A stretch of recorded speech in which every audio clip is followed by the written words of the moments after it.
Bueno, gracias por estar acá. Como les digo, hace poco representando a cientos de alumnos, voy a iniciar con un tema que quiero tocar con los dos, cada uno desde una arista diferente, y es el propósito. En la academia, los emprendedores, cuando hace rato comentabas el Ikigai, casualmente en nuestra academia iniciamos con los emprendedores tratando de que ellos descubran su propósito para que desarrollen un negocio no basado en buscar dinero, sino en que sean felices y que el dinero sea consecuencia de esa felicidad. Pero no tienes idea cuántos alumnos les cuesta mucho conseguir el propósito y cuántos me dijeron: Laura, por favor, no nos regañes, que tú tratas de guiarnos para conseguir ese propósito, pero que nos diga Cala, ¿cómo logró conseguir ese propósito sabiendo que venías de CNN y renuncias diciendo, comunicando que renuncias para seguir tu propósito? ¿Cómo descubrió Cala su propósito? Pues estudiando un poco más realmente qué me hacía a mí sentirme conectado con la fuente. Y la fuente para mí es el servicio, porque realmente nosotros nacimos para ser útiles a otros. Yo creo que hay una existencia miserable si tú pasas por la vida y no te has dado cuenta de que sirves, ¿verdad? Y ya lo decía la Madre Teresa de Calcuta, ¿no? De que el que no vive para servir no sirve para vivir, y es realmente así. Y yo encontré un propósito ahora verdadero con este autoestudio más profundo de quién soy, qué me mueve el corazón. Sin embargo, ¿qué pasó? Y nos pasa a muchos de nosotros. En una etapa temprana de mi vida llegó una pasión, que fue la pasión de comunicar. Llegó una señora a mi cuarto grado, dijo: ¿quién quiere leer en voz alta? A los 8 años, ser actor infantil. Y yo levanté mi mano y me encantó ese mundo al que ella me expuso, de la radio, la imaginación, el actuar, los efectos sonoros. Imagínate, para un niño la radio se convirtió en mi mejor juguete de la fantasía que alimentó en mi cerebro.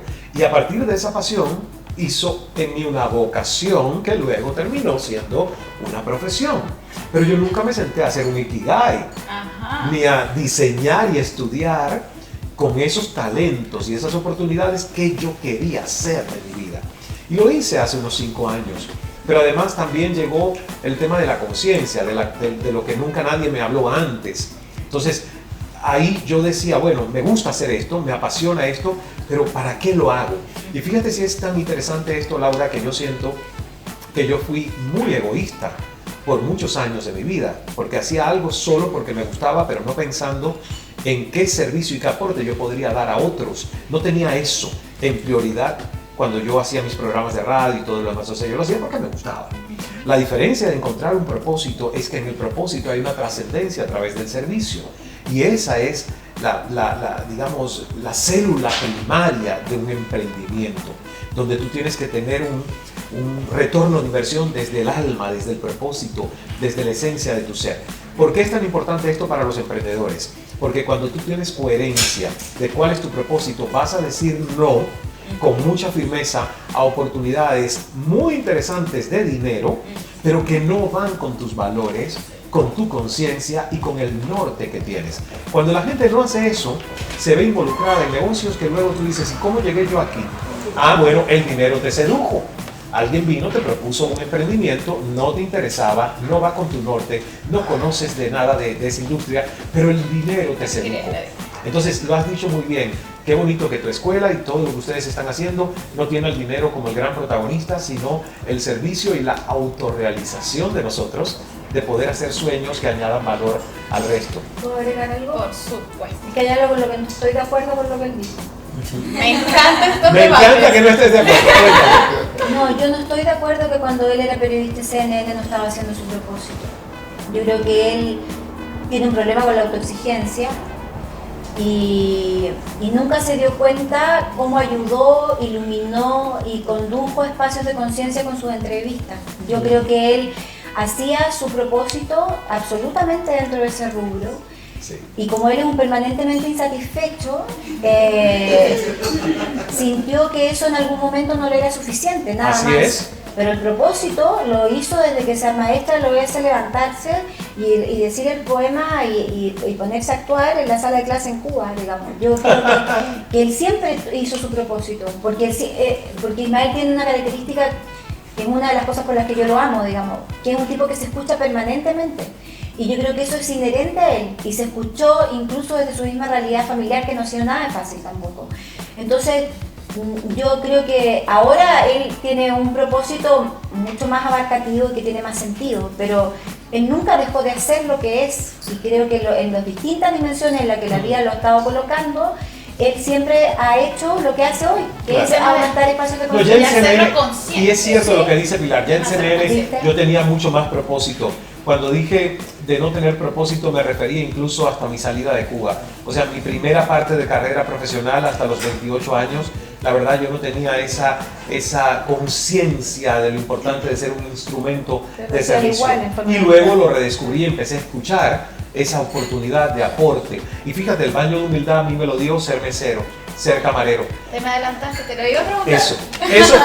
Eso fue el quiebre para mí en crear una mentalidad de servicio y no tan egocéntrico como yo había sido hasta los 28 años. Me encanta que lo toques porque te lo iba a tocar. Bueno, voy a terminar con ese punto para nosotros continuar. Sí, ya que lo tocaste, vamos a continuarlo.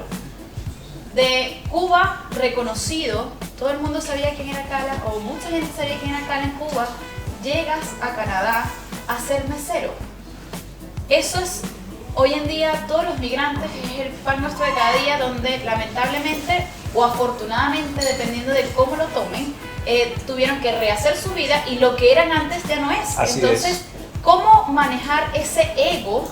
Que al final ego, lo que nos pasa cuando nos duele que llegamos a un nuevo país y aquí nadie sabe quiénes somos. Bueno, pues yo necesité que mi ego sufriera una gran puñalada, así que lo y lo mataran. Y la verdad que fue para mí ese baño de humildad que yo necesité, y lo cuento cuando una noche estoy atendiendo yo en el restaurante dominicano donde era camarero, mesero, y llega una familia cubana. Y yo me doy cuenta por el acento que no son dominicanos, que son cubanos. Y la señora estaba de visita en Toronto y me conocía de la televisión cubana. Y me miraba como diciendo, no puede ser que la estrella que yo conocía supuestamente en Cuba sea quien me atienda hoy a la mesa. Hasta que ella se decidió a preguntarme. Y yo llevaba solo 3 meses de haber salido de Cuba. Estaba en una lucha realmente interior de encontrar vínculos nuevos, aprender inglés. O sea, era una época compleja, pero con mucha determinación. Pero el ego primaba. Yo estaba haciendo ese trabajo a regañadientes. Estaba haciendo ese trabajo no desde la vocación del servicio. Fíjate si yo era tan, digamos, hacia mí, que yo decía, qué mala esta gente que no me deja propina. Y era porque yo no les daba amor. Se notaba que mi energía no estaba desde el servicio, sino estoy aquí porque no me queda más remedio. Correcto. Y estoy en un modo de supervivencia. Entonces, esa noche todo esto cambió. Porque esa señora me dijo, ven acá chico, tú no eres Ismael Cala. ¡Pum! Mi ego, alerta. Y le dije, sí, yo soy Ismael Cala. ¿Y qué tú haces aquí sirviéndome? ¿Qué tú haces aquí? Yo le acabo de decir a mi hijo que no te conoce, que tú eres una gran celebridad en Cuba, te despidieron con bombos y platillos, la gente en la calle está diciendo que tú te quedaste porque supuestamente ibas a hacer una película. ¿Qué película se estás haciendo? La mujer estaba en shock porque ella no entendía. Correcto. El proceso. Y yo recuerdo que le respondí con las palabras acertadas y le dije, señora, yo no estoy haciendo ninguna película, yo me estoy ganando dignamente el pan haciendo este trabajo que nunca antes hice y que a lo mejor no lo sé hacer bien. Y si usted vuelve en 3 años y yo no me he logrado reconectar con lo que es mi propósito y mi misión, a lo mejor reprócheme la decisión que he tomado, pero yo creo que estoy haciendo... Yo contesté bien, pero una vez que di la espalda y fui a la cocina, empezaron a brotar lágrimas de ego, herido y dolido. Pero ¿sabes cuál fue el baño de humildad? Cuando llegué a la cocina. Porque en el momento en el que llego a la cocina, que están mis 2 amigos cocineros dominicanos, un matrimonio que me alimentaba, que me mimaba, y ellos me preguntan, ¿por qué tú lloras? Ahí yo me di cuenta de lo estúpido que estaba haciendo y del sinsentido de llorar, porque mi ego se sentía dolido. Entonces ahí tuve que decirle a los cocineros una mentira piadosa para no... Porque yo sentía que si yo les decía la verdad, yo los ofendería. Entonces les tuve que decir, no, estoy llorando porque una señora está de visita de Cuba y me acaba de dar una noticia muy triste, que es que ha fallecido la madre de una de mis mejores amigas. Y ellos me abrazaron y me besaron. Calma, Ismael. Y yo de ahí salí y dije, Ismael, qué estupidez. Qué estupidez. Haz mejor tu trabajo. Ama más lo que te toca hacer ahora. Sirve a la gente con más cariño. ¿Y qué crees? Mis propinas empezaron a subir. Entonces, por eso yo digo que eso que fue para mí un momento doloroso, una etapa, la verdad, cruda en mi vida, me dio un cambio radical en un estado de conciencia que yo no tenía, y yo prometí que cuando volviera a los medios de comunicación, por eso tiene razón, ya en CNN yo tenía propósito. ¿Ves? Eso, porque a partir de ahí hubo un par de aguas. A partir de ahí yo dije, cuando yo vuelva a poder estar frente a un micrófono, una cámara, no es para mí. Yo tengo que saber que soy un instrumento de un servicio hacia otros. Y ese es el momento que lo rompió, y lo rompió este escenario, ¿no? de un momento de supervivencia. La verdad que es espectacular. Yo creo que es un tema que te puedo asegurar que mucha gente detrás de esas cámaras se le aguaron los ojos porque se identificaron bastante con esa realidad. Pilar, te felicito. No tenía el placer de conocerte hasta que llegué a Chile y he estado viendo tu trabajo y me parece espectacular. Particularmente todas las investigaciones que has hecho con el tema de los niños, ¿no? Creo que considero que las personas que estamos en esta labor de comunicar, de guiar, tenemos mucho trabajo con los adolescentes y con los niños. Partiendo del tema del propósito, ¿cómo podríamos los profesores, los padres, ayudar a nuestros hijos a que desde joven puedan desarrollar ese propósito para que ahorrarles muchos años pesados? Porque ¿cuántos adultos no conocemos que hoy en día viven para trabajar, trabajan para vivir, no son felices? Y qué rico sería que nosotros, que todavía podemos de una u otra forma influenciar en ellos, los ayudemos desde muy chicos a que vayan desarrollando poco a poco su propósito. Mira, yo creo que hay ciertas cosas que se pueden educar desde el testimonio y no desde el discurso. Y creo que cuando yo reviso mi historia de vida, digo, tuve un papá y una mamá, un papá más que una mamá, súper jodido, tremendamente estricto, una adolescencia absolutamente restrictiva, muy severa, incluso a ratos agresiva en eso, siendo la hija mayor de 3 mujeres. Yo cuando me pongo a pensar en lo que tú me acabas de preguntar, en cómo yo descubrí mi propósito, es porque esa educación, que si bien no fue para nada grata, en muchas circunstancias me dio algo que creo que es fundamental educar, que es que yo tenía mucho espacio de silencio, tenía mucho espacio de soledad, tenía mucho espacio conmigo. Sin tecnología. Además sin tecnología. Y además en el sur de Chile, inundado por la lluvia, o sea, no había nada más que hacer que estar conmigo, digamos. Y yo creo que ese es un factor educativo súper importante para descubrir los propósitos o la vocación, si le quieres cambiar el nombre. Creo que educar a los niños en el silencio, en la búsqueda interior, en el que se miren hacia adentro y no hacia afuera, es un aspecto central. Creo que hoy día toda la educación está puesta hacia afuera, desde lo tecnológico hasta lo económico, rendimiento, de lo cognitivo.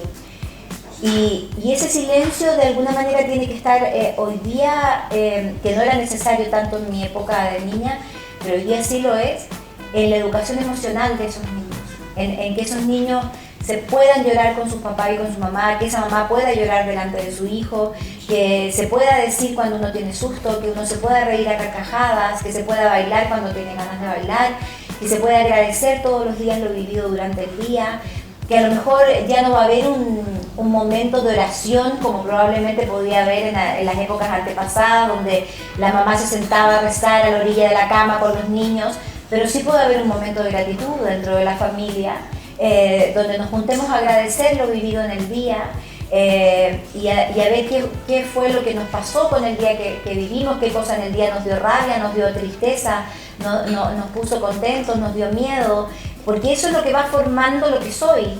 Y cuando yo empiezo a tener medianamente claro qué soy, el propósito se desencadena en forma sola, no hay que estarlo buscando. Lamentablemente hoy día además es peligroso que los niños encuentren su propósito, porque pueden haber propósitos que no son rentables. Entonces a mí se me ocurre como niño decir, no, es que yo quiero ser artista. ¿Cómo vas a ser artista? No vas a ganar un peso, te vas a morir de hambre, tienes que buscar algo que te dé Entonces hay toda una campaña para no encontrar esos propósitos, Total. lo cual hace que la gente trabaje en cosas que le amargan Total. y eso genera una secuencia de amargura que se va transmitiendo de generación en generación, donde tenemos gente que no tiene paz o que no es feliz, para mí son sinónimos, y que de alguna manera perdió esa oportunidad de encontrarse a sí mismo en ese camino del silencio. Hermoso, estoy totalmente de acuerdo contigo, me encanta. Para cerrar, porque ya no tengo mucho tiempo, lamentablemente. Pilar, la adolescencia es una etapa difícil, pero creo que es aún más difícil ser padre de un adolescente. Con todas las investigaciones que has hecho, ¿qué le dirías a un padre que por favor no hiciera? A ver, yo creo que todas las etapas en la vida son difíciles. Yo creo que se ha sobreestimado la dificultad de la adolescencia por otra etapa de la vida. Yo considero que por desconocimiento. Y me parece que es tenerle muy mala prensa a la adolescencia y creo que hay otra etapa de la vida que son igual de complicadas, digamos. Pero lo que yo le diría a un papá o una mamá que no hiciera es que... No lo voy a decir en términos negativos. Lo voy a decir en términos positivos. El estudio del no quiero crecer y el educar para sentir plantea que para educar bien a un adolescente hay que aplicar 5 cosas en la licuadora todos los días, como una especie de batido, ahora que están tan de moda los detox. Esto sería otro batido, digamos. Y este batido tiene 5 ingredientes, que es ternura, firmeza, fuerza de voluntad, paciencia y sentido del humor. Eso es lo que probó el estudio. Yo, personalmente, le hubiera agregado sentido de trascendencia y creatividad, porque para mí me parece importante, pero en el estudio no apareció, yo voy a ser honesta con lo que apareció. En el estudio aparecieron esos 5 variables, y creo que esas 5 variables, si cada papá o mamá las trabaja diariamente y cuando se acuesta tiene la sensación de que aplicó una milésima de grano de cada uno de esos ingredientes, no lo está haciendo tan mal. Espectacular. ¿Algún mensaje final? No, agradecerte la oportunidad de comunicarnos y sobre todo felicitarte por la Escuela de Emprendimiento. Gracias. Nuestras economías, incluso en un país como Estados Unidos, que alguna persona pudiera pensar que lo mueve las grandes corporaciones, lo mueven las pymes, los pequeños emprendimientos. Entonces adelante con esa mentalidad de emprendimientos y que haya mucho más, porque eso es lo que genera productividad y genera abundancia en nuestras naciones.